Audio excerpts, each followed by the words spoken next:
ਸਤਿ ਸ਼੍ਰੀ ਅਕਾਲ ਜੀ। D5 channel Punjabi ਦਾ Punjab bulletin ਦੇਖ ਰਹੇ ਸਾਰੇ ਦਰਸ਼ਕਾਂ ਦਾ ਮੈਂ ਇੰਦਰਜੀਤ ਸਿੰਘ ਟਵਾਣਾ ਸਵਾਗਤ ਕਰਦਾ ਹਾਂ। ਸਭ ਤੋਂ ਪਹਿਲਾਂ ਸ਼ੁਰੂਆਤ ਕਰਦੇ ਹਾਂ ਅੱਜ ਦੀਆਂ ਮੁੱਖ ਸੁਰਖੀਆਂ ਤੋਂ। ਸੀਐਮ ਮਾਨ ਨੇ ਇੱਕ ਹੋਰ ਟੋਲ ਪਲਾਜ਼ਾ ਕਰਵਾਇਆ ਬੰਦ, ਵਿਰੋਧੀਆਂ ਵੱਲੋਂ ਚੁੱਕੇ ਜਾਂਦੇ ਸਵਾਲਾਂ ਦਾ ਦਿੱਤਾ ਜਵਾਬ। ਬੀਜੇਪੀ ਤੇ ਅਕਾਲੀ ਦਲ ਦਾ ਗੱਠਜੋੜ ਤੈਅ, ਪੰਜਾਬ ਕਾਂਗਰਸ ਦੇ ਪ੍ਰਧਾਨ ਰਾਜਾ ਵੜਿੰਗ ਨੇ ਕੀਤਾ ਵੱਡਾ ਦਾਅਵਾ। ਤੀਜੀ ਵਾਰ ਵਿਜੀਲੈਂਸ ਅੱਗੇ ਪੇਸ਼ ਹੋਏ ਸਾਬਕਾ ਮੁੱਖ ਮੰਤਰੀ ਚਰਨਜੀਤ ਸਿੰਘ ਚੰਨੀ, ਪੇਸ਼ੀ ਤੋਂ ਬਾਅਦ ਮੁੱਖ ਮੰਤਰੀ ਭਗਵੰਤ ਮਾਨ ਨੂੰ ਕੀਤਾ ਚੈਲੰਜ। ਲੰਗਰ ਪ੍ਰਬੰਧਨ ਚ ਆਈਆਂ ਬੇਨਿਯਮਾਂ ਤੋਂ ਬਾਅਦ ਐਜੀਪੀਸੀ ਨੇ ਕੀਤਾ ਸਖਤ ਐਕਸ਼ਨ, ਪ੍ਰਧਾਨ ਧਾਮੀ ਨੇ 51 ਮੁਲਾਜ਼ਮ ਕੀਤੇ ਸਸਪੈਂਡ। ਹੁਣ ਖਬਰਾਂ ਵਿਸਥਾਰ ਨਾਲ। ਪੰਜਾਬ ਦੇ ਮੁੱਖ ਮੰਤਰੀ ਭਗਵੰਤ ਮਾਨ ਨੇ ਮੋਗਾ ਕੋਟਕਪੂਰਾ ਰੋਡ ਤੇ ਚੰਦਪੁਰਾਣਾ ਵਿਖੇ ਲੱਗੇ ਟੋਲ ਪਲਾਜ਼ਾ ਨੂੰ ਬੰਦ ਕਰਵਾ ਦਿੱਤਾ ਹੈ। ਇਸ ਤੋਂ ਪਹਿਲਾਂ ਮੁੱਖ ਮੰਤਰੀ ਭਗਵੰਤ ਮਾਨ ਨੇ 9 ਟੋਲ ਪਲਾਜ਼ਾ ਬੰਦ ਕਰਵਾਏ ਸਨ। ਇਹ 10ਵਾਂ ਟੋਲ ਪਲਾਜ਼ਾ ਤੋਂ ਮੁੱਖ ਮੰਤਰੀ ਭਗਵੰਤ ਮਾਨ ਨੇ ਅੱਜ ਬੰਦ ਕਰਵਾ ਦਿੱਤਾ। ਇਸੇ ਦੌਰਾਨ ਮੁੱਖ ਮੰਤਰੀ ਭਗਵੰਤ ਮਾਨ ਨੇ ਵਿਰੋਧੀਆਂ ਤੇ ਨਿਸ਼ਾਨੇ ਵੀ ਸਾਧੇ। ਪੰਜਾਬ ਦੇ ਵਿੱਚ 9 ਟੋਲ ਪਲਾਜ਼ੇ ਬੰਦ ਕਰਨ ਤੋਂ ਬਾਅਦ ਅੱਜ ਮੁੱਖ ਮੰਤਰੀ ਭਗਵੰਤ ਮਾਨ ਨੇ ਇੱਕ ਹੋਰ ਟੋਲ ਪਲਾਜ਼ਾ ਬੰਦ ਕਰ ਦਿੱਤਾ, ਜਿਸ ਦੇ ਨਾਲ ਪੰਜਾਬ ਦੇ ਵਿੱਚ ਬੰਦ ਹੋਏ ਟੋਲ ਪਲਾਜ਼ਿਆਂ ਦੀ ਗਿਣਤੀ 10 ਹੋ ਗਈ ਹੈ। ਮੋਗਾ ਕੋਟਕਪੂਰਾ ਰੋਡ ਤੇ ਸੀਐਮ ਭਗਵੰਤ ਮਾਨ ਵੱਲੋਂ ਸਿੰਘਾਵਾਲਾ ਵਿਖੇ ਲੱਗਿਆ ਟੋਲ ਪਲਾਜ਼ਾ ਬੰਦ ਕਰਵਾ ਦਿੱਤਾ ਗਿਆ। ਇਸ ਮੌਕੇ ਮੁੱਖ ਮੰਤਰੀ ਮਾਨ ਨੇ ਵਿਰੋਧੀ ਪਾਰਟੀਆਂ ਤੇ ਕਈ ਸਾਰੇ ਨਿਸ਼ਾਨੇ ਵੀ ਸਾਧੇ ਹੈ। ਐਗਰੀਮੈਂਟ ਦੇ ਵਿੱਚ ਕਲੌਜ਼ ਹੈ ਕਿ ਜੇ ਤੁਹਾਡਾ ਜੁਰਮਾਨਾ ਜਿਹੜਾ ਉਹ 3 ਕਰੋੜ 11 ਲੱਖ ਤੋਂ ਜ਼ਿਆਦਾ ਹੋ ਜਾਂਦਾ ਹੈ ਤਾਂ ਜਿਹੜਾ ਐਗਰੀਮੈਂਟ ਹੈ ਇਸ ਟੋਲ ਪਲਾਜ਼ੇ ਦਾ ਉਹਨੂੰ ਗਵਰਨਮੈਂਟ ਰੱਦ ਕਰ ਸਕਦੀ ਹੈ। ਇਹ ਕਲੌਜ਼ ਲਿਖਿਆ ਹੋਇਆ ਤਾਂ 3 ਕਰੋੜ 99 ਲੱਖ ਉਹਨਾਂ ਨੂੰ ਜੁਰਮਾਨਾ ਹੋ ਗਿਆ, ਇਹਦਾ ਮਤਲਬ 3 ਕਰੋੜ 11 ਲੱਖ ਤੋਂ ਉੱਪਰ ਹੋ ਗਿਆ। तो ਇਹ ਟੋਲ ਪਲਾਜ਼ਾ 10/11/2019 ਨੂੰ ਬੰਦ ਹੋ ਸਕਦਾ ਸੀ। ਦੇਖੋ ਕਾਂਗਰਸੀ ਸੱਜਣ ਨੇ ਸਾਡੇ ਮਿੱਤਰ ਨੇ ਉਹ ਪੁੱਛਦੇ ਸੀ ਕੱਲ, ਮੈਂ ਨਾਮ ਵੀ ਲੈ ਲੈਣਾ, ਮੈਂ ਤਾਂ ਮੈਨ ਟੂ ਮੈਨ ਮਾਰਕਿੰਗ ਤੇ ਹਾਂ। ਹੁਣ ਮੈਂ ਇਕੱਲੇ ਜਵਾਬ ਦੇਵਾਂਗਾ ਇਹਨਾਂ ਦਾ। ਪ੍ਰਗਟ ਸਿੰਘ ਜੀ ਕਹਿੰਦੇ ਤਾਂ ਵੈਸੇ ਹੀ ਖਤਮ ਹੋ ਜਾਣਾ ਸੀ, ਇਹਦੇ ਤੇ ਕੋਈ ਪਬਲਿਸਿਟੀ ਜਾਂ ਰਾਜਨੀਤੀ ਕਰਨ ਦੀ ਲੋੜ ਨਹੀਂ। ਪ੍ਰਗਟ ਸਿੰਘ ਜੀ ਪਹਿਲਾਂ ਭਾਰਤ ਵੱਲੋਂ ਹਾਕੀ ਖੇਡਦੇ ਰਹੇ ਨੇ, ਬਾਅਦ 5 ਸਾਲ ਅਕਾਲੀਆਂ ਵੱਲੋਂ ਵੀ ਖੇਡਦੇ ਰਹੇ ਨੇ, ਅੱਜ ਕੱਲ੍ਹ ਉਹ ਕਾਂਗਰਸ ਵਾਲਿਆਂ ਵੱਲੋਂ ਖੇਡ ਰਹੇ ਨੇ। ਚਲੋ ਗੋਲ ਤਾਂ ਚਲੋ ਨਹੀਂ ਕਰ ਦਿੰਦੇ, ਉਹਨਾਂ ਦਾ ਬਿਸਤਰਾ ਗੋਲ ਜ਼ਰੂਰ ਕਰ ਦਿੰਦੇ ਆ ਉਹ। ਮੈਂ ਉਹਨਾਂ ਨੂੰ ਸਮਝਾਉਣਾ ਚਾਹੁੰਦਾ ਕਿ ਜਨਾਬ ਜੀ ਉਹ ਤੋਂ ਬਾਅਦ ਅਸੀਂ ਜਦੋਂ ਇਹਦੀ ਜਿਹੜੀ ਮਿਆਦ ਹੈ 20 ਤਰੀਕ ਦੀ ਹੈ, ਅੱਜ ਕਿੰਨੀ ਹੈ 5, ਅਸੀਂ ਜਦੋਂ ਸ਼ੁਰੂ ਕੀਤਾ ਕਿ ਇਹਨੂੰ ਖਤਮ ਕਰਨਾ ਤਾਂ ਇਹਨਾਂ ਨੇ ਸਾਡੇ ਤੋਂ ਇੱਦਾਂ ਖਤਮ ਨਹੀਂ ਹੋਣਾ ਸੀ, ਇਹਨਾਂ ਨੇ ਸਾਡੇ ਤੋਂ 436 ਦਿਨ ਮੰਗੇ ਸੀ ਕਿ 436 ਦਿਨ ਹੋਰ ਵਧਾ ਦਿਓ, ਯਾਨੀ ਕਿ ਫਰਵਰੀ 2025 ਤੱਕ। 2019 ਚ ਇਹ ਟੋਲ ਪਲਾਜ਼ਾ ਦਾ ਐਗਰੀਮੈਂਟ ਬ੍ਰੀਚ ਕੀਤਾ, ਇਹਨਾਂ ਦਾ ਟਰਮੀਨੇਟ ਹੋ ਸਕਦਾ ਸੀ। ਉਸ ਵੇਲੇ ਕੈਪਟਨ ਅਮਰਿੰਦਰ ਸਿੰਘ ਮੁੱਖ ਮੰਤਰੀ ਸੀ, ਪ੍ਰਗਟ ਸਿੰਘ ਜੀ ਉਹਦੇ 'ਚ MLA ਸੀ। ਸੋ ਮੈਂ ਉਹਨਾਂ ਨੂੰ ਕਹਿਣਾ ਚਾਹੁੰਦਾ ਪ੍ਰਗਟ ਸਿੰਘ ਜੀ ਨੂੰ ਕਿ ਅਲੀ ਬਾਬਾ ਨੂੰ ਪੁੱਛੋ ਕਿਉਂ ਨਹੀਂ ਕੀਤਾ ਉਹ। ਅਸੀਂ 60 ਦਿਨ ਦਾ ਨੋਟਿਸ ਦਿੱਤਾ ਤੇ 60 ਦਿਨ ਕਦੋਂ ਹੋਏ? ਕੱਲ ਰਾਤ 12 ਵਜੇ, 4 ਤਰੀਕ ਨੂੰ ਰਾਤ ਨੂੰ 12 ਵਜੇ 60 ਦਿਨ ਹੋਏ। 61ਵੇਂ ਦਿਨ ਮੈਂ ਤੁਹਾਡੇ ਕੋਲ ਬੈਠਾ। ਮੈਂ ਕੋਈ ਪਬਲਿਸਿਟੀ ਲੈਣ ਨਹੀਂ ਆਇਆ, ਮੈਨੂੰ ਕੋਈ ਟੈਲੀਵਿਜ਼ਨ 'ਤੇ ਆਉਣ ਦਾ ਚਾਹ ਨਹੀਂ, ਮੈਨੂੰ ਕੋਈ ਫੋਟੋਆਂ ਛਪਾਉਣ ਦਾ ਚਾਹ ਨਹੀਂ। ਇਹ ਕਾਂਗਰਸੀਆਂ ਨੂੰ ਮੈਂ ਦੱਸਣਾ ਚਾਹੁੰਦਾ ਕਿ ਕਾਂਗਰਸ ਨੇ ਆਪਣੇ ਮੈਨੀਫੈਸਟੋ 'ਚ ਕਿਹਾ ਸੀ ਕਿ ਜੇ ਅਸੀਂ ਆ ਕੇ ਟੋਲ ਪਲਾਜ਼ੇ ਬੰਦ ਕਰਾਂਗੇ। ਇਹ ਇਹਨਾਂ ਦੇ ਕੰਡੇ ਬੀਜੇ ਹੋਏ ਨੇ। ਜੇ ਇੱਥੇ ਸੁਖਬੀਰ ਬਾਦਲ ਜਾਂ ਅਲੀ ਬਾਬਾ ਹੁੰਦਾ 40 ਤਾਂ ਚਲੋ ਆਪਦੇ ਆਪ ਡਿਸਾਈਡ ਕਰ ਲੈਣ ਕੌਣ ਨੇ, ਮੈਨੂੰ ਨਹੀਂ ਪਤਾ, ਇਹ ਕਾਂਗਰਸ ਦੀ ਅੰਦਰਲੀ ਪ੍ਰੋਬਲਮ ਹੈ। ਅਲੀ ਬਾਬਾ ਤਾਂ ਇੱਕੋ ਹੀ ਸੀ ਨਾ। ਇੱਥੇ ਅਲੀ ਬਾਬਾ ਹੁੰਦਾ 436 ਦਿਨ ਵਧਾ ਦਿੰਦੇ, ਬਲਕਿ ਕਹਿੰਦੇ 500 ਦਿਨ ਵਧਾਓ, 300 ਦਿਨ ਤਾਂ ਮੈਨੂੰ ਦੇ ਦਿਓ, 200 ਦਿਨ ਕਿਹੜਾ ਲੋਕਾਂ ਨੇ ਪੁੱਛਣਾ ਇੱਥੇ ਬਈ ਕਿੰਨੀ ਤਰੀਕ ਤੱਕ ਹੈ। ਸੋ ਇਹ ਗੱਲ ਕਹਿਣੀ ਕਿ ਇਹਦੀ ਮਿਆਦ ਖਤਮ ਹੋ ਰਹੀ ਸੀ ਆਪੀ ਬੰਦ ਹੋ ਜਾਂਦਾ, ਨਹੀਂ ਹੋਣਾ ਸੀ ਆਪੀ ਬੰਦ। ਤੇ ਆਪੀ ਬੰਦ ਹੋ ਜਾਂਦਾ ਅਸੀਂ 20 ਤਰੀਕ ਤੱਕ ਵੇਟ ਕਰਦੇ, 15 ਦਿਨ ਕਿਉਂ ਘਟਾਏ ਨੇ? ਕਿਉਂਕਿ ਅਸੀਂ ਲੀਗਲ ਪ੍ਰੋਸੈਸ ਮੁਤਾਬਕ 60ਵੇਂ ਦਿਨ ਇੱਥੇ ਆ ਗਏ। ਭਾਰਤੀ ਜਨਤਾ ਪਾਰਟੀ ਵੱਲੋਂ ਸੂਬੇ ਦੇ ਜਥੇਬੰਦਕ ਢਾਂਚੇ 'ਚ ਤਬਦੀਲੀ ਦੇ ਨਾਲ ਪੁਰਾਣੇ ਗੱਠਜੋੜ ਸਾਥੀ ਸ਼੍ਰੋਮਣੀ ਅਕਾਲੀ ਦਲ ਨੂੰ ਨਾਲ ਲੈ ਕੇ ਚੱਲਣ ਦਾ ਫੈਸਲਾ ਲਗਭਗ ਸਿਰੇ ਚੜ੍ਹ ਗਿਆ ਹੈ।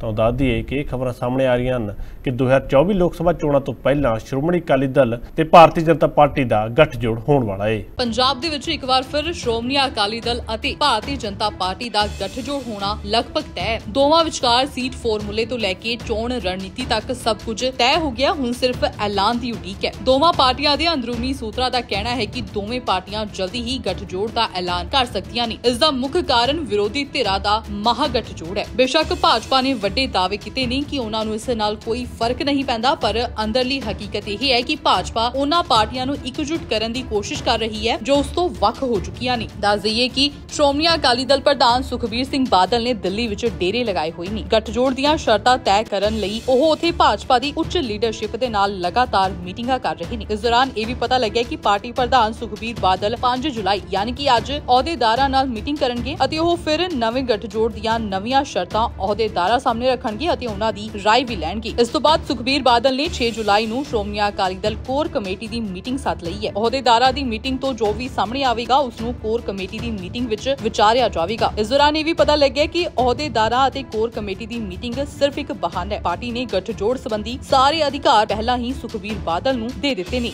ਇਸ ਮਾਮਲੇ ਨੂੰ ਲੈ ਕੇ ਜਦੋਂ ਸ਼੍ਰੋਮਣੀ ਅਕਾਲੀ ਦਲ ਦੇ senior leader professor Prem Singh Chandu Majra ਦਾ ਪ੍ਰਤੀਕਰਮ ਜਾਣਨਾ ਚਾਹਿਆ ਤਾਂ ਉਹਨਾਂ ਨੇ ਇਹਨਾਂ ਚਰਚਾਵਾਂ ਤੇ ਆਪਣਾ ਕੀ ਬਿਆਨ ਜਾਰੀ ਕੀਤਾ, ਆਓ ਜਾਣਦੇ ਹਾਂ। देखो राजनीति च कोई भी चीज पॉसिबल हो सकती है, इम्पॉसिबल तो कुछ भी नहीं होता जी। बस पर हालात की बनते ने, किवें बनते ने, कदों बनते ने, ये तो आने वाले समय से मतलब दस्या जा सकता। मतलब ਜਿਹੜੀਆਂ कई बारी सियासतदारियां ਜਿਹੜੀਆਂ ਕਰਦੀਆਂ ਨੇ ਉਹ ਲੋਕਾਂ ਦੀ ਮਤਲਬ ਹੇਠਲੇ ਪੱਧਰ ਤੇ ਆਵਾਜ਼ ਨੂੰ ਸੁਣ ਕੇ ਕਰਦੀਆਂ ਨੇ।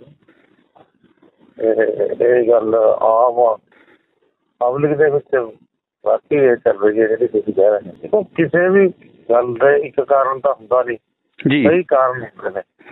ਉਹ ਤਾਂ ਇਹ ਸਮਝ ਕੇ ਵੀ ਚਲੋ ਮਸਲਾ ਹੱਲ ਹੋ ਗਿਆ ਤੇ ਹੁਣ ਅੱਗੇ ਨੂੰ ਨਵੇਂ ਇਸ਼ੂ ਕਿਹੜੇ ਹੁੰਦੇ ਆ, ਉਹਨਾਂ ਇਸ਼ੂ ਤੇ ਕੀ ਵੈਂਟੜੇ ਲੈ ਜਾਂਦੇ ਆ, ਉਹ ਤਾਂ ਫਿਰ ਅੱਡ ਪਾਰਟੀਆਂ ਦੇ ਆਪਣੇ ਆਪਣੇ ਅੱਡ ਵੈਂਟੜੇ ਹੋਣਗੇ, ਨਵੇਂ ਹਾਲਾਤਾਂ ਮੁਤਾਬਕ ਨਵੇਂ ਫੈਸਲੇ ਹੋਣਗੇ। ਦੱਸ ਦਈਏ ਕਿ ਇਹ ਵੀ ਪਤਾ ਲੱਗਿਆ 2024 ਚ ਹੋਣ ਵਾਲੀਆਂ ਲੋਕ ਸਭਾ ਚੋਣਾਂ ਲਈ ਦੋਵਾਂ ਪਾਰਟੀਆਂ ਵੱਲੋਂ ਤੈਅ ਕੀਤੇ ਗਏ ਸੀਟ ਫਾਰਮੂਲੇ ਵਿੱਚ ਭਾਜਪਾ ਨੇ ਨਵੇਂ ਗੱਠਜੋੜ ਵਿੱਚ ਆਪਣਾ ਕੱਦ ਵਧਾਇਆ ਅਤੇ ਸ਼੍ਰੋਮਣੀ ਅਕਾਲੀ ਦਲ ਦਾ ਕੱਦ ਘਟ ਗਿਆ। ਪੁਰਾਣੇ ਗੱਠਜੋੜ ਵਿੱਚ ਪਹਿਲਾਂ 10 ਅਤੇ 3 ਦਾ ਫਾਰਮੂਲਾ ਸੀ, ਪਰ ਹੁਣ ਪਤਾ ਲੱਗਿਆ ਕਿ ਇਹ ਫਾਰਮੂਲਾ 8 ਅਤੇ 5 ਬਣ ਗਿਆ। ਭਾਜਪਾ 5 ਅਤੇ ਅਕਾਲੀ ਦਲ 8 ਸੀਟਾਂ ਤੇ ਚੋਣ ਲੜੇਗੀ। ਇਸ ਦੌਰਾਨ ਇਹ ਵੀ ਪਤਾ ਲੱਗਿਆ ਕਿ ਗੱਠਜੋੜ ਦੇ ਐਲਾਨ ਤੋਂ ਬਾਅਦ ਹੀ ਮੋਦੀ ਸਰਕਾਰ ਆਪਣੇ ਕਾਰਜਕਾਲ ਦਾ ਅੰਤਿਮ ਵਾਅਦਾ ਕਰੇਗੀ। ਕੇਂਦਰੀ ਮੰਤਰੀ ਮੰਡਲ ਦੇ ਇਸ ਆਖਰੀ ਵਿਸਥਾਰ ਵਿੱਚ ਅਕਾਲੀ ਦਲ ਦੀ ਸੰਸਦ ਮੈਂਬਰ ਹਰਸਿਮਰਤ ਕੌਰ ਬਾਦਲ ਨੂੰ ਮੁੜ ਮੰਤਰੀ ਮੰਡਲ ਦੇ ਵਿੱਚ ਸ਼ਾਮਲ ਕੀਤਾ ਜਾ ਸਕਦਾ ਹੈ। ਆਮਦਨ ਤੋਂ ਵੱਧ ਜਾਇਦਾਦ ਦੇ ਮਾਮਲੇ ਵਿੱਚ ਚੱਲ ਰਹੀ ਜਾਂਚ ਵਿੱਚ ਸ਼ਾਮਲ ਹੋਣ ਲਈ ਸਾਬਕਾ ਮੁੱਖ ਮੰਤਰੀ ਚਰਨਜੀਤ ਸਿੰਘ ਚੰਨੀ ਅੱਜ ਤੀਜੀ ਵਾਰ ਮੁਹਾਲੀ ਪਹੁੰਚੇ।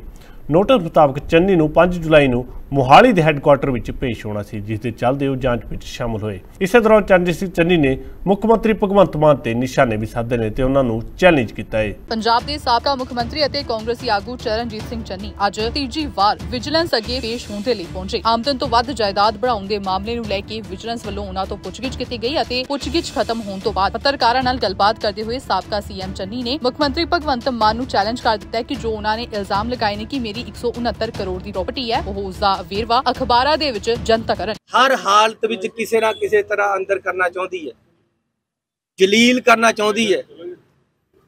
ਪਿਛਲੇ 1.5 ਸਾਲ ਤੋਂ ਜਿੱਦਣ ਦੀ ਸਰਕਾਰ ਬਣੀ, ਸਵਾ ਹੋਇਆ ਕਿ 1.5, ਹਰ 15 ਦਿਨਾਂ ਬਾਅਦ ਮੇਰੇ ਖਿਲਾਫ ਕੋਈ ਨਾ ਕੋਈ ਛੁਰਲੀ ਛੱਡ ਦਿੰਦੇ। ਕਦੇ ਜੀ ਇਹਦੇ ਵਿਆਹ ਦਾ ਖਰਚਾ ਦੇਖੋ ਜੀ, ਕਦੇ ਇਹਦੀਆਂ ਰੋਟੀ ਦਾ ਖਰਚਾ ਦੇਖੋ ਜੀ, ਕਦੇ ਇਹਦਾ ਕੋਈ ਦੇਖੋ, ਕਦੇ ਕੋਈ ਦੇਖੋ। ਹੁਣ ਜ਼ਮੀਨ ਦਾ ਵੀ ਦੇਖਣ ਲੱਗੇ ਹੈ ਕਿ ਇਹਦੇ ਵਿੱਚ ਕਿਆ ਪ੍ਰਾਪਰਟੀ ਹੈ, ਉਹਦੇ ਵਾਸਤੇ ਅੱਜ ਮੈਨੂੰ ਬੁਲਾਇਆ ਹੋਇਆ ਸੀ। ਸੋ ਮੈਂ ਇੱਕ ਗੱਲ ਸਰਕਾਰ ਨੂੰ ਕਹਿਣਾ ਚਾਹੁੰਦਾ ਹਾਂ ਕਿ ਮੌਜੂਦਾ ਮੁੱਖ ਮੰਤਰੀ ਨੇ ਵੋਟਾਂ ਤੋਂ ਪਹਿਲਾਂ ਇੱਕ ਮੇਰੇ ਖਿਲਾਫ ਵੱਡਾ ਪ੍ਰਚਾਰ ਕੀਤਾ ਕਿ ਜੀ ਇਹਦੇ ਕੋਲ 169 ਕਰੋੜ ਰੁਪਏ ਦੀ ਪ੍ਰਾਪਰਟੀ ਹੈ।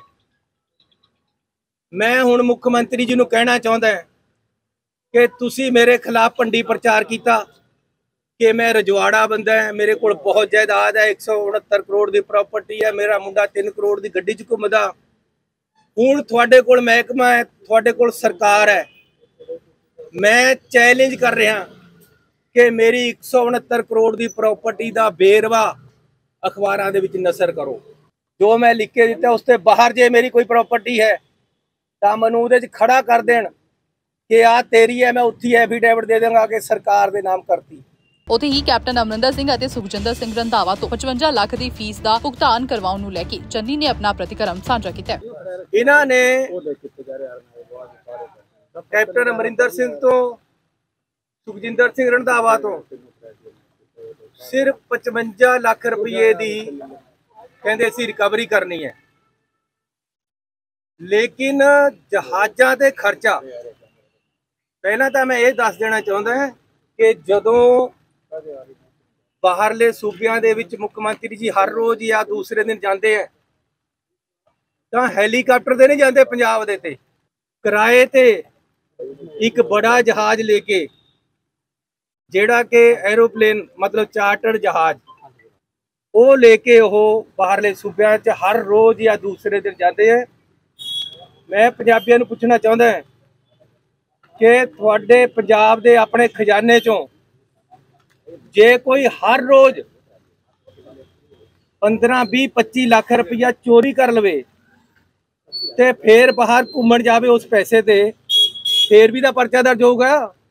इस तो इलावा गोवा विच पंजाब दी सरकारी जमीन नूं एक कंपनी नूं लीज ते दिते जाण दे इल्जामां दा भी साबका मुख्यमंत्री चन्नी ने स्पष्टीकरण दिता है। पंजाब दी या बाहर दी सरकार दी कोई प्रॉपर्टी नहीं बेचनी। 17 प्रॉपर्टियां पंजाब सरकार बेचण लगी सी, मैं रोकियां। ये लीज ते जे दिती है तो पंजाब दी कितनी उपजाऊ जमीन है? 50-60 हज़ार रुपये एकड़ दा ठेका आउंदा है, वो भी पिंड दी जमीन है, रेतड़ी है, कोई उपजाऊ नहीं हुंदी। 1.5 लाख रुपये ठेके पर दिती है, फिर अज तक जेड़ी जमीन दा कोई मिलिया ही नहीं, ਉਹਦੇ ਵਿੱਚ किस तरह कह सकते कि जी मैं नुकसान करता।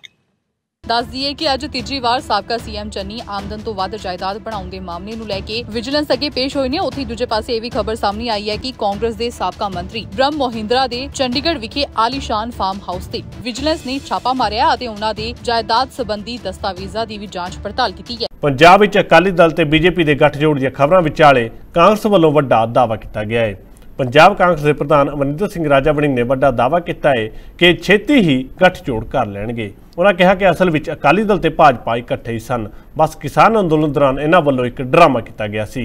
2024 ਦੀਆਂ ਲੋਕ ਸਭਾ ਚੋਣਾਂ ਇਸ ਵਾਰ ਕਾਫੀ ਦਿਲਚਸਪ ਰਹਿਣ ਵਾਲੀਆਂ ਨੇ, ਕਿਉਂਕਿ ਜਿੱਥੇ ਭਾਜਪਾ ਨੂੰ ਸੱਤਾ ਤੋਂ ਹਟਾਉਣ ਦੇ ਲਈ ਜਿੱਥੇ ਸਾਰੀਆਂ ਵਿਰੋਧੀ ਧਿਰਾਂ ਇਕਜੁੱਟ ਹੋਣ ਦੀਆਂ ਤਿਆਰੀਆਂ ਕਰ ਰਹੀਆਂ ਨੇ, ਉੱਥੇ ਹੁਣ ਭਾਜਪਾ ਅਤੇ ਸ਼੍ਰੋਮਣੀ ਅਕਾਲੀ ਦਲ ਦਾ ਮੁੜ ਤੋਂ ਗੱਠਜੋੜ ਹੋਣ ਦੀਆਂ ਚਰਚਾਵਾਂ ਨੇ ਵੀ ਜ਼ੋਰ ਫੜ ਲਿਆ। ਸੂਤਰਾਂ ਦੇ ਹਵਾਲੇ ਤੋਂ ਇਹ ਵੀ ਖਬਰ ਸਾਹਮਣੇ ਆਈ ਹੈ ਕਿ ਦਿੱਲੀ ਦੇ ਵਿੱਚ ਸ਼੍ਰੋਮਣੀ ਅਕਾਲੀ ਦਲ ਪ੍ਰਧਾਨ ਸੁਖਬੀਰ ਸਿੰਘ ਬਾਦਲ ਬੀਜੇਪੀ ਦੀ ਉੱਚ ਲੀਡਰਸ਼ਿਪ ਦੇ ਨਾਲ ਮੀਟਿੰਗਾਂ ਕਰ ਰਹੇ ਨੇ ਅਤੇ ਦੋਵਾਂ ਪਾਰਟੀਆਂ ਵਿਚਕਾਰ ਸੀਟ ਫਾਰਮੂਲੇ ਤੋਂ ਲੈ ਕੇ ਚੋਣ ਰਣਨੀਤੀ ਤੱਕ ਸਭ ਕੁਝ ਤੈਅ ਹੋ ਗਿਆ, ਬਸ ਰਸਮੀ ਐਲਾਨ ਹੋਣਾ ਬਾਕੀ ਹੈ। ਉੱਥੇ ਦੂਜੇ ਪਾਸੇ ਹੁਣ ਇਹਨਾਂ ਦੋਵਾਂ ਪਾਰਟੀਆਂ ਦੇ ਗੱਠਜੋੜ ਨੂੰ ਲੈ ਕੇ ਕਾਂਗਰਸ ਦੇ ਪੰਜਾਬ ਪ੍ਰਧਾਨ ਅਮਰਿੰਦਰ ਸਿੰਘ ਰਾਜਾ ਵੜਿੰਗ ਨੇ ਵੀ ਵੱਡਾ ਦਾਅਵਾ ਕੀਤਾ ਹੈ। ਉਹਨਾਂ ਕਿਹਾ ਕਿ ਪੰਜਾਬ ਦੇ ਵਿੱਚ ਦੋਵਾਂ ਦਲਾਂ ਦਾ ਗੱਠਜੋੜ ਫਿਰ ਤੋਂ ਤੈਅ ਹੈ। ਇਹ ਸਦਾ ਤੋਂ ਹੀ ਇਕੱਠੇ ਸੀ, ਇਹਨਾਂ ਨੇ ਸਿਰਫ ਵੱਖ ਹੋਣ ਦਾ ਡਰਾਮਾ ਕੀਤਾ ਸੀ। ਰਾਜਾ ਵੜਿੰਗ ਨੇ ਤਾਂ ਇੱਥੋਂ ਤੱਕ ਕਹਿ ਦਿੱਤਾ ਕਿ ਇਹ ਦੋਵੇਂ ਧਿਰਾਂ ਕਿਸਾਨੀ ਅੰਦੋਲਨ ਦੌਰਾਨ ਲੋਕਾਂ ਨੂੰ ਵਿਖਾਉਣ ਲਈ ਹੀ ਵੱਖ ਹੋਈ ਸੀ। ਇਹੀ ਜਾਖੜ ਸਾਹਿਬ ਮਿਹਣੋ ਮਿਹਣੀ ਹੁੰਦੇ ਸੀ। ਅਸਲ ਵਿੱਚ ਤਾਂ ਸਾਰੇ ਜਿਹੜੇ ਰਾਜਨੀਤੀ ਦੇ ਵੱਡੇ ਘਰਾਣੇ ਆ, ਮੈਂ ਤਾਂ ਅਸੀਂ ਪਹਿਲਾਂ ਕਹਿਣਾ ਹੁੰਦਾ ਸੀ ਇਹ ਅੰਦਰੋਂ ਇਕੱਠੇ ਹੈ। ਔਰ ਮੈਂ ਪਹਿਲਾਂ ਵੀ ਕਹਿੰਦਾ ਸੀ ਕਿ ਬੀਜੇਪੀ ਕਦੇ ਵੀ ਅਕਾਲੀ ਦਲ ਤੋਂ ਅੱਡ ਨਹੀਂ ਹੋਈ। ਉਹੀ ਕੋਠੀ ਸੀ ਹਰਸਿਮਰਤ ਜੀ ਕੋਲੇ, ਉਹੀ ਸਾਰਾ ਚਾਮਦਾਮ ਸੀ। ਇਸੇ ਕਰਕੇ ਇਹਨਾਂ ਨੇ ਚਾਹੇ ਉਹ ਰਾਸ਼ਟਰਪਤੀ ਦੀ ਵੋਟ ਸੀ, ਬੰਦੀ ਸਿੱਖਾਂ ਦੀ ਗੱਲ ਦਾ ਤਾਂ ਇਹ ਅਕਾਲੀ ਦਲ ਡਰਾਮਾ ਕਰਦੇ ਸੀ, ਅੱਡ ਹੋਣ ਦਾ ਤਾਂ ਕਿਸਾਨੀ ਅੰਦੋਲਨ ਵੇਲੇ ਇੱਕ ਡਰਾਮਾ ਕੀਤਾ, ਅਦਰਵਾਈਜ਼ ਇਹ ਇਕੱਠੇ ਸਨ। ਔਰ ਜਿਹੜਾ ਇਹਨਾਂ ਦਾ ਸਮਝੌਤਾ ਉਹ ਵੀ ਇਕੱਠਾ ਤੇ ਤੈਅ ਲੇਕਿਨ ਇਹ ਵੇਖਣਾ ਵੀ ਕਿਦੋਂ ਹੁਣ ਇਹਨਾਂ ਨੇ ਅਲਟੀਮੇਟਲੀ ਲੋਕਾਂ ਦੇ ਉਜਾਗਰ ਕਰਨਾ ਹੈ। ਉਹ ਪਹਿਲਾਂ ਵੀ ਇਕੱਠੇ ਸਨ ਔਰ ਇਹਨਾਂ ਦੇ ਇਕੱਠ ਦਾ ਜਿਹੜਾ ਪੰਜਾਬ ਦਾ ਲੋਕ ਹੈ, ਪੰਜਾਬ ਦਾ ਹਿੰਦੂ ਹੈ, ਉਹਨਾਂ ਨੂੰ ਪਤਾ ਵੀ ਇਹਨਾਂ ਦੀ ਅਸਲੀਅਤ ਕੀ ਹੈ, ਉਹਨਾਂ ਨੂੰ ਪਤਾ ਵੀ ਤੱਕੜੀ ਦੀ ਅਸਲੀਅਤ ਕੀ ਹੈ, ਉਹਨਾਂ ਨੂੰ ਪਤਾ ਹੈ ਸਭ ਕੁਝ। ਉਹ ਇਹਨਾਂ ਤੇ ਬਿਲਕੁਲ ਵਿਸ਼ਵਾਸ ਨਹੀਂ ਕਰੇਗਾ। ਇਹ ਇਕੱਠੇ ਹੋਣ ਤਾਂ ਅਸੀਂ ਹੋਰ ਕੀ ਭਾਲਦੇ ਹਾਂ, ਸਾਨੂੰ ਤਾਂ ਚਾਓ ਚਾਹੀਏ ਜੇ ਇਕੱਠੇ ਹੋਣ। ਜਦੋਂ ਇਹ ਪਿਛਲੀ ਵਾਰੀ ਇਕੱਠੇ ਸੀ ਤੇ 8 ਸੀਟਾਂ ਉਦੋਂ ਅਸੀਂ ਲੋਕ ਸਭਾ ਦੀਆਂ ਜਿੱਤੇ ਸਾਂ। ਅਨਾਉਂਸਮੈਂਟ ਅੱਜ ਹੋਈ ਹੈ ਲੇਕਿਨ ਇਹਦਾ ਫੈਸਲਾ 1.5 ਸਾਲ ਪਹਿਲਾਂ ਹੋ ਗਿਆ ਸੀ। ਇਸ ਗੱਲ ਦਾ ਫੈਸਲਾ 1.5 ਸਾਲ ਪਹਿਲਾਂ ਹੋ ਗਿਆ ਸੀ ਕਿ ਜਾਖੜ ਸਾਹਿਬ ਬੀਜੇਪੀ ਦੇ ਪ੍ਰਧਾਨ ਹੋਣਗੇ। ਔਰ ਮੈਨੂੰ ਉਹਦੇ ਅੰਦਾਜ਼ਾ ਹੋ ਗਿਆ ਸੀ ਜਦੋਂ ਚਿੰਤਨ ਸ਼ਿਵਰ ਤੋਂ ਬਾਅਦ ਉਦੈਪੁਰ ਸਪੈਸੀਫਿਕ ਡੇ ਚੁਣਿਆ ਗਿਆ ਉਹਨਾਂ ਦੇ ਅਸਤੀਫੇ ਵਾਲਾ, ਕਿਉਂਕਿ ਉਹ ਗੁੱਸੇ 'ਚ ਆਇਆ ਅਸਤੀਫਾ ਨਹੀਂ ਸੀ। ਉਹ ਇੱਕ ਪ੍ਰੀ ਪਲਾਨ ਜਿਹੜੀ ਮੂਵ ਸੀਗੀ ਬੀਜੇਪੀ ਦੀ। ਔਰ ਬਿਫੋਰ ਇਲੈਕਸ਼ਨ ਜਾਖੜ ਸਾਹਿਬ ਨੂੰ ਪੂਰਨ ਮੁਬਾਰਕਬਾਦ ਦੇਣੀ ਚਾਹੁੰਦਾ ਕਿ ਉਹਨਾਂ ਨੇ ਬੀਜੇਪੀ ਦੀ ਜਿਹੜੀ ਵਿਚਾਰਧਾਰਾ ਤੇ ਉਹ ਮੈਨੂੰ ਲੱਗਦਾ ਆਉਣ ਵਾਲੇ ਸਮੇਂ 'ਚ ਕੰਮ ਕਰਨਗੇ। ਔਰ ਮੈਂ ਇੱਥੇ ਕਿਤੇ ਨਾ ਕਿਤੇ ਸ਼ਲਾਘਾ ਵੀ ਕਰਦਾ ਬੀਜੇਪੀ ਦੀ, ਜਿਹੜੀ 2 ਸਾਲ ਪਹਿਲਾਂ ਕਮਿਟਮੈਂਟ ਕਰ ਲਈ ਉਹਨਾਂ ਨੇ ਸਾਡੇ ਇਲੈਕਸ਼ਨਾਂ ਵੇਲੇ, ਕਿਤੇ ਨਾ ਕਿਤੇ ਉਹ ਅੱਜ ਪੂਰੀ ਕਰਤੀ ਹੈ। ਇਹ 2 ਸਾਲ ਪਹਿਲਾਂ ਹੀ ਕਮਿਟਮੈਂਟ ਸੀ ਵੀ ਤੈਨੂੰ ਬੀਜੇਪੀ ਦਾ ਪ੍ਰਧਾਨ ਬਣਾਉਣਾ ਹੈ ਤੇ ਜਾਖੜ ਸਾਹਿਬ ਤੂੰ ਕਿਵੇਂ ਨਾ ਕਿਵੇਂ ਕਾਂਗਰਸ ਪਾਰਟੀ ਨੂੰ ਹਰਾਉਣ ਦਾ ਕੰਮ ਕਰਨਾ, ਨਹੀਂ ਤਾਂ ਅੱਜ ਤੱਕ।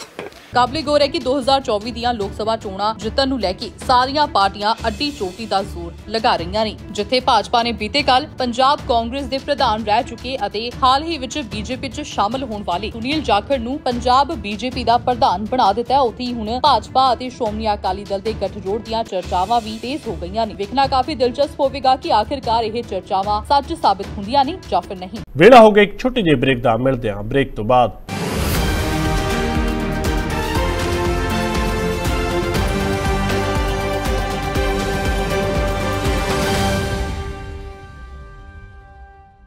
ਸਤਿ ਸ਼੍ਰੀ ਅਕਾਲ ਜੀ, ਮੈਂ ਹਾਂ ਕੁਲਰਾਜ ਰੰਧਾਵਾ ਤੇ ਤੁਸੀਂ ਵੇਖ ਰਹੇ ਹੋ D5 ਚੈਨਲ ਪੰਜਾਬੀ, ਜਿਹੜਾ ਲਾਂਚ ਹੋ ਚੁੱਕਾ ਹੈ ਹੁਣ ਕੈਨੇਡਾ ਵਿੱਚ।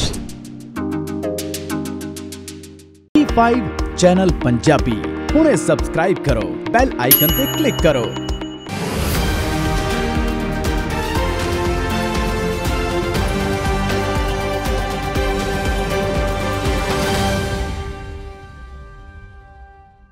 ਬ੍ਰੇਕ ਤੋਂ ਬਾਅਦ ਸਾਰਿਆਂ ਦਾ ਇੱਕ ਵਾਰ ਫਿਰ ਸਵਾਗਤ ਹੈ। ਵੱਧਦੇ ਹਾਂ ਅਗਲੀ ਖਬਰ ਵੱਲ।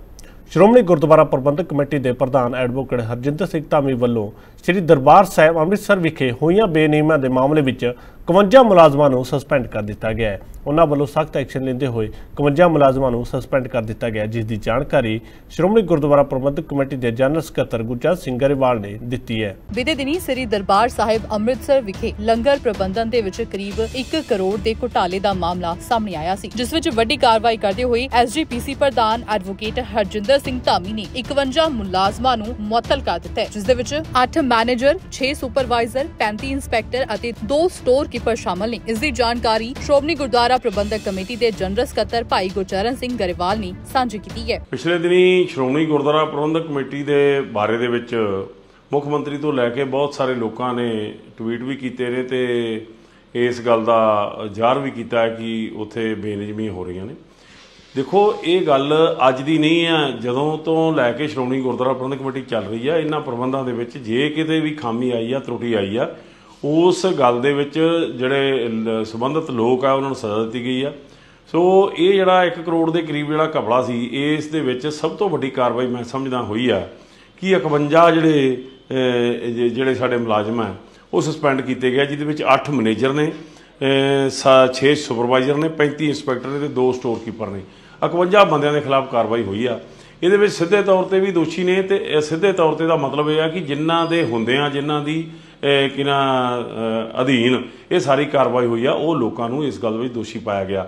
ਸੋ ਇਹ ਜਿੱਥੇ ਪੈਸੇ ਜਿਹੜੇ ਆ ਉਹ ਜਿਹੜੇ ਸਜ਼ਾ ਦੇ ਤੌਰ ਤੇ ਦਿੱਤੇ ਜਾਣਗੇ, ਉਹ 1 ਕਰੋੜ ਰੁਪਈਆ ਇਹਨਾਂ ਤੋਂ ਵਸੂਲਿਆ ਜਾਏਗਾ, ਉੱਥੇ ਇਹਨਾਂ ਦੇ ਖਿਲਾਫ ਸਸਪੈਂਸ਼ਨ ਦੀ ਕਾਰਵਾਈ ਆ। ਸੋ ਇਹ ਕੋਈ ਛੋਟੀ ਜਿਹੀ ਗੱਲ ਨਹੀਂ ਹੈ। ਅਸੀਂ ਅੱਗੇ ਵੀ ਕਿਹਾ ਸੀਗਾ ਕਿ ਸ਼੍ਰੋਮਣੀ ਗੁਰਦੁਆਰਾ ਪ੍ਰਬੰਧਕ ਕਮੇਟੀ ਦਾ ਮੌਜੂਦਾ ਪ੍ਰਬੰਧ ਜਿਸ ਨੇ ਗੁਰੂ ਨੂੰ ਜਾਣ ਦੇਣੀ ਹੈ, ਅਸੀਂ ਗੁਰੂ ਸਾਹਿਬ ਦੇ ਸੇਵਾਦਾਰ ਹਾਂ। ਸੋ ਕਿਸੇ ਵੀ ਤਰ੍ਹਾਂ ਨਾ ਅਸੀਂ ਸ਼ਾਮਲ ਹੋਵਾਂਗੇ, ਨਾ ਹੀ ਕਿਸੇ ਦਾ ਪ੍ਰਭਾਵ ਵਰਤਾਂਗੇ। ਸੋ ਸ਼੍ਰੋਮਣੀ ਗੁਰਦੁਆਰਾ ਪ੍ਰਬੰਧਕ ਕਮੇਟੀ ਦੇ ਮੌਜੂਦਾ ਪ੍ਰਧਾਨ ਹਰਜਿੰਦਰ ਸਿੰਘ ਧਾਮੀ ਵੱਲੋਂ ਜੋ ਸਾਡੀ ਫਲੈਗ ਦੀ ਟੀਮ ਨੇ, ਜੋ ਇਹ ਸਾਰੇ ਸਬੂਤ ਇਕੱਠੇ ਕਰਕੇ ਜਿਨ੍ਹਾਂ ਖਿਲਾਫ ਕਾਰਵਾਈ ਦੀ ਜਿਹੜੀ ਆ ਦਿੱਤਾ ਨਾਮ ਦਿੱਤੇ ਨੇ, ਉਹਨਾਂ ਦੇ ਖਿਲਾਫ ਕਾਰਵਾਈ ਹੋਈ ਆ। ਸੋ ਬਹੁਤ ਵੱਡੀ ਕਾਰਵਾਈ ਆ। ਸੋ ਇਹ ਗੱਲ ਇਸ ਗੱਲ ਦਾ ਸੰਕੇਤ ਹੈ ਕਿ ਜਿਹੜਾ ਇਸ ਦੋਸ਼ ਵਿੱਚ ਸ਼ਾਮਲ ਹੈ ਤੇ ਜਿਹੜਾ ਜਿਸ ਦੀ ਅਣਗਹਿਲੀ ਤੇ ਕੁਤਾਹੀ ਦੇ ਅਧੀਨ ਇਹ ਸਾਰਾ ਕੁਝ ਹੁੰਦਾ, ਉਹ ਸਾਰੇ ਇਸ ਗੱਲ ਲਈ ਦੋਸ਼ੀ ਪਾਏ ਜਾਣਗੇ।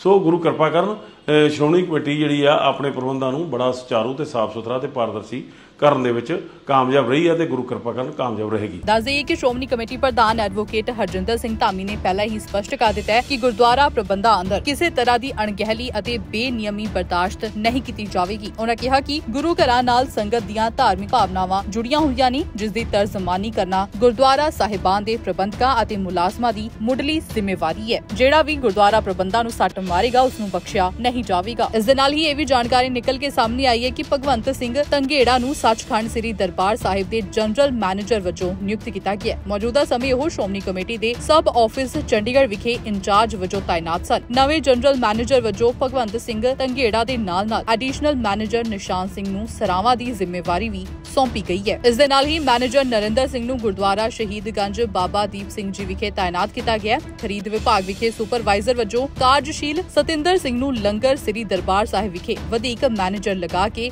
ਲੰਗਰ ਸ੍ਰੀ ਗੁਰੂ ਰਾਮਦਾਸ ਜੀ ਦਾ ਪ੍ਰਬੰਧ ਦਿੱਤਾ ਗਿਆ। ਬੀਤੇ ਕੱਲ ਮੁੱਖ ਮੰਤਰੀ ਭਗਵੰਤ ਮਾਨ ਵੱਲੋਂ UCC ਦਾ ਵਿਰੋਧ ਕਰਨ ਤੋਂ ਬਾਅਦ ਆਮ ਆਦਮੀ ਪਾਰਟੀ ਵਿਰੋਧੀਆਂ ਦੇ ਨਿਸ਼ਾਨੇ ਤੇ ਆ ਗਈ ਹੈ। दरअसल आम आदमी पार्टी के राज सभा मैंबर संदीप पाठक ने UCC के हक में बयान दिता सी, जिस तो बाद श्रोमणी अकाली दल के सीनियर लीडर दलजीत सिंह चीमा ने आम आदमी पार्टी नूं UCC ते अपना स्टैंड स्पष्ट करने के कहा है।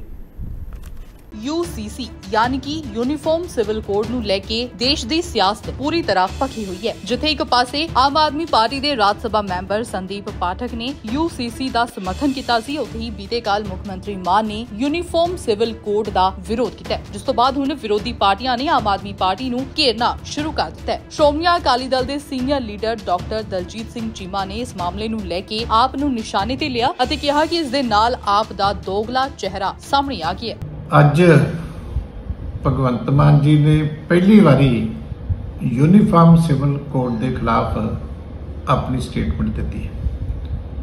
वैसे तो अच्छी गल है कि उन्होंने सही गल की समझ जी है वो आनी शुरू हुई, पर ये आम आदमी पार्टी का जो डबल फेस है वो भी देश के सामने आ गया, क्योंकि थोड़े दिन पहला ਜਿਹੜੇ राज्य सभा के मैंबर है आम आदमी पार्टी के संदीप पाठक जी, उन्होंने नैशनल लैवल के उत्ते आम आदमी पार्टी का जो स्टैंड है वो स्पष्ट किया कि असी सिद्धांतक तौर के उत्ते ये UCC के हक दे विच। हुण केजरीवाल साहब का स्टैंड तो यह सी कि UCC के हक च, भगवंत मान जी अज इत्थे कह रहे हैं कि असी ये खिलाफ। तो मैं हुण मुख्यमंत्री साहब को बेनती करदा कि जिहड़ा पंजाब के राज्य सभा मैंबर ने दिल्ली का स्टैंड स्पष्ट किया, उन्होंने भी आदेश करो कि जिहड़ी वो भी अपनी स्टेटमेंट वापस लैके तुहाडे वाले मुद्दे जिहड़े आ उहदे उत्ते आउण, क्योंकि नहीं तो ये तो दो गल्लां हो जाणगीआं कि जिथे वोटां पैणीआं उत्थे तुसीं हक च ते पंजाब च लोकां नूं दस्सण वास्ते तुसीं विरोध च। दो गल्लां नहीं होनी चाहीदियां, राज्य सभा मैंबर की स्टेटमेंट भी वापस होनी चाहिए। दस दिए कि जारी एक बयान में श्रोमणी अकाली दल के senior leader doctor Daljit Singh Cheema ने कहा कि बहुत हैरानी वाली गल है कि आम आदमी पार्टी राज सभा दे विच UCC के पक्ष विच वोटां पाउणा चाहुंदी है, जबकि मुख्यमंत्री मान पंजाब दे विच पार्टी दे इस दे खिलाफ होण दे दावे करके पंजाबियां नूं मूर्ख बनाउण दी झाक विच ने। डॉक्टर चीमा ने इस दोगली बयानबाजी नूं बंद करन वास्ते आखदिआं कहा कि आपने सतलुज यमुना लिंक नहर के मामले विच धोखा देण वास्ते भी इस तरीके दोगली बयानबाजी की सी। डॉक्टर चीमा ने कहा कि जेकर मुख्यमंत्री पंजाबियों को धोखा देने की कोशिश नहीं कर रहे तो वो आम आदमी पार्टी के कन्वीनर अरविंद केजरीवाल को आखन कि वो अपने राज्य सभा मैंबर संदीप पाठक को हिदायत करन कि UCC ते अपना बयान वो वापस लवे अते भगवंत मान वाला ही स्टैंड लैके विखाउण। उन्होंने कहा कि जेकर अजिहा नहीं किया जाता तो पंजाबी समझ जाणगे कि आम आदमी पार्टी एक बार फिर तो UCC के मामले ते उन्हां नाल उसे तरीके नाल झूठ बोल के धोखा कर रही है, जिवें इसने सतलुज यमुना लिंक नहर के मामले ते कीता है। भारत में आने वाले समय में पेट्रोल 15 रुपए लीटर भी मिल सकता है। यह दावा केंद्रीय मंत्री नितिन गडकरी वालों किया गया है।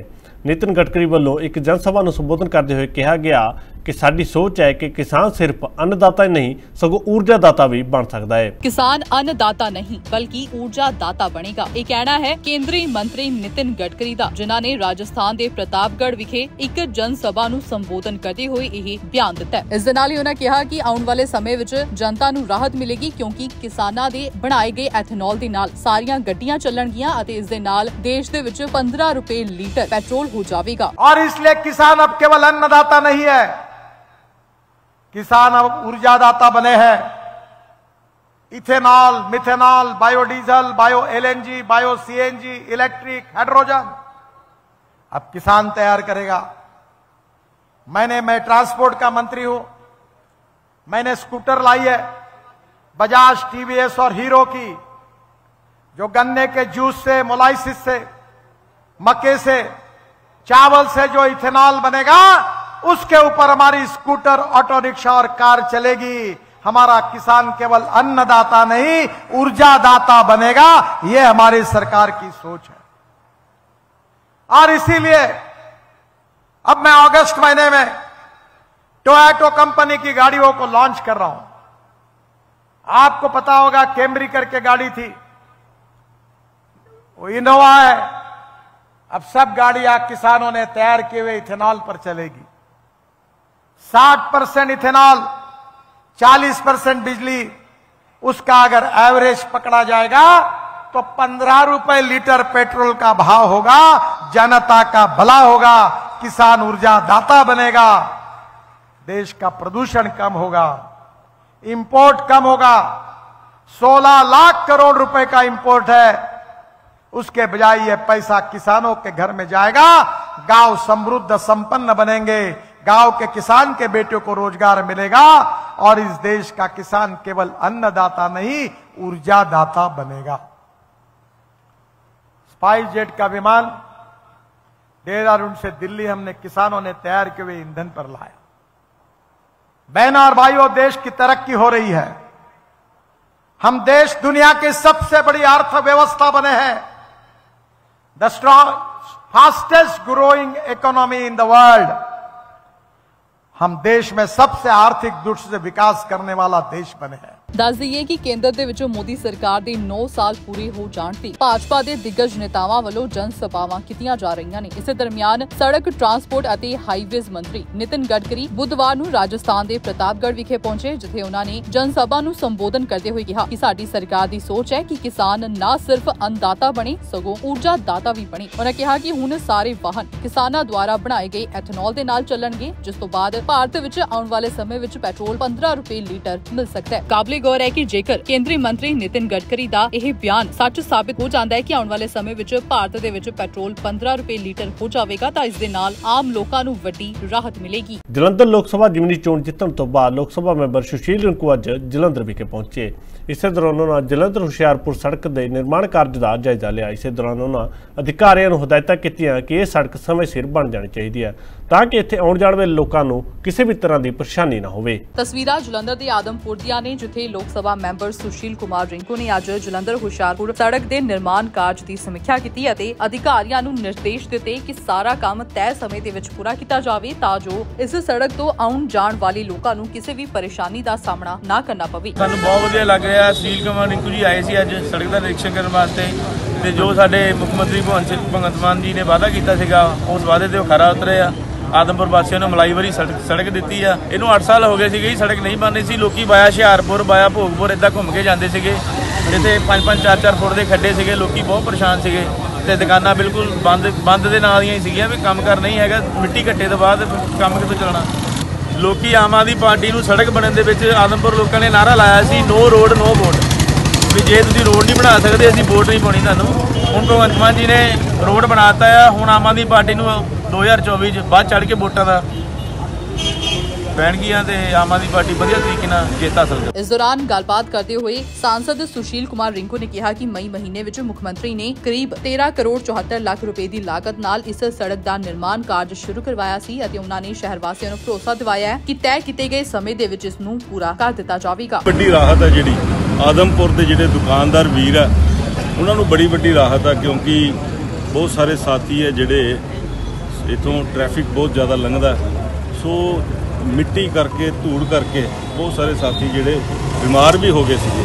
ਸੋ ਇਹਨਾਂ ਲੋਕਾਂ ਨੂੰ ਬੜੀ ਵੱਡੀ ਰਾਹਤ ਮਿਲ ਰਹੀ ਹੈ। ਸੋ ਮੈਂ ਸਾਡੇ ਭੱਟੀ ਸਾਹਿਬ, ਸਾਡੇ ਹਲਕਾ ਇੰਚਾਰਜ, ਹੋਰ ਦੂਸਰੇ ਸਾਡੇ ਸਾਰੇ ਸਾਥੀ, ਚੇਅਰਮੈਨ ਸਾਹਿਬਾਨ, ਬਲਾਕ ਪ੍ਰੈਜ਼ੀਡੈਂਟ ਸਾਹਿਬਾਨ, ਸਾਰੇ ਸਾਥੀ, ਸਾਡੇ ਸੀਨੀਅਰ ਆਗੂ ਸਰਦਾਰ ਪਰਮਜੀਤ ਸਿੰਘ ਰਾਏਪੁਰ ਸਾਹਿਬ, ਸਾਰੇ ਅੱਜ ਜਿਹੜੇ ਆ ਲੋਕਾਂ ਨੂੰ ਅੱਜ ਇਸ ਗੱਲ ਦੀ ਬੜੀ ਖੁਸ਼ੀ ਹੈ ਕਿ ਜਿਹੜੀ ਕਮਿਟਮੈਂਟ ਸਾਡੀ ਪਾਰਟੀ ਨੇ ਕੀਤੀ ਸੀ ਉਹ ਪੂਰੀ ਕੀਤੀ ਹੈ ਔਰ ਲੋਕਾਂ ਨੂੰ ਰਾਹਤ ਦੇਣ ਦੇ ਲਈ ਮੁੱਖ ਮੰਤਰੀ ਸਾਹਿਬ ਹੈ ਜਿਹੜੇ ਦਿਨ ਰਾਤ ਜਿਹੜੀ ਹੈ ਮਿਹਨਤ ਕਰ ਰਹੇ ਹਨ। ਦੱਸ ਦਈਏ ਕਿ ਜਲੰਧਰ ਤੋਂ ਲੋਕ ਸਭਾ ਮੈਂਬਰ ਸੁਸ਼ੀਲ ਕੁਮਾਰ ਰਿੰਕੂ ਨੇ ਜਿੱਥੇ ਸੜਕ ਨਿਰਮਾਣ ਕਾਰਜ ਦਾ ਜਾਇਜ਼ਾ ਲਿਆ, ਉੱਥੇ ਉਹਨਾਂ ਨੇ ਆਦਮਪੁਰ ਦੇ ਦੁਕਾਨਦਾਰਾਂ ਨਾਲ ਗੱਲਬਾਤ ਕਰਕੇ ਉਹਨਾਂ ਨੂੰ ਭਰੋਸਾ ਦਿਵਾਇਆ ਕਿ ਮੁੱਖ ਮੰਤਰੀ ਮਾਨ ਦੀ ਅਗਵਾਈ ਵਾਲੀ ਸਰਕਾਰ ਇਸ ਸ਼ਹਿਰ ਦੇ ਵਿਕਾਸ ਲਈ ਵਚਨਬੱਧ ਹੈ। ਜਾਂਦੇ ਇੱਕ ਵਾਰ ਫਿਰ ਨਜ਼ਰ ਮਾਰਦੇ ਅੱਜ ਦੀਆਂ ਮੁੱਖ ਸੁਰਖੀਆਂ ਤੇ। ਸੀਐਮ ਮਾਨ ਨੇ ਇੱਕ ਹੋਰ ਟੋਲ ਪਲਾਜ਼ਾ ਕਰਵਾਇਆ ਬੰਦ, ਵਿਰੋਧੀਆਂ ਵੱਲੋਂ ਚੁੱਕੇ ਜਾਂਦੇ ਸਵਾਲਾਂ ਦਾ ਦਿੱਤਾ ਜਵਾਬ। ਬੀਜੇਪੀ ਤੇ ਅਕਾਲੀ ਦਲ ਦਾ ਗੱਠਜੋੜ ਤੈਅ, पंजाब कांग्रेस के प्रधान राजा वड़िंग ने किया वड्डा दावा। तीजी बार विजिलेंस अगे पेश हुए साबका मुख्यमंत्री चरणजीत सिंह चन्नी। पेशी तो बाद मुख्यमंत्री भगवंत मान नूं कीता चैलेंज। लंगर प्रबंधन च आईया बेनियमां तो बाद IGPC ने किया सख्त एक्शन। प्रधान धामी ने 51 मुलाजम कीते सस्पेंड।